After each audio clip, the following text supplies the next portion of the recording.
Sa ibabaw ng lahat ng bagay na ito, magbihis kayo ng pag-ibig na siyang tali ng kasakdalan.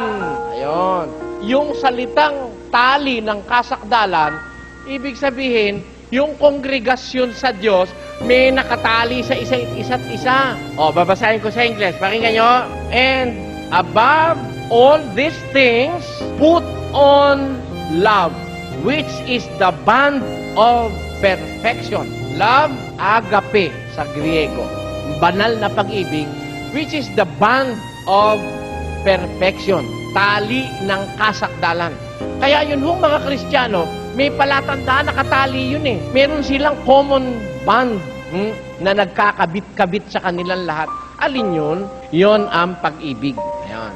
Pag-ibig. Kung umiibig sila, paano sila kung umibig? 18:10 ng Mateo. Pakinggan nyo ang nakasulat. Basa. Ingatan ninyo. Ingatan ninyo. Ito, pakinggan nyo. Tingnan nyo relihiyon nyo ngayon kung sinusunod nila ito. Pag hindi nila sinusunod ito, hindi sila sa Diyos. I'm sorry to say, pati kayo hindi sa Diyos. Kung kasama kayo sa relihiyong ganito. Alin ito? Pakinggan nyo, ulitin natin.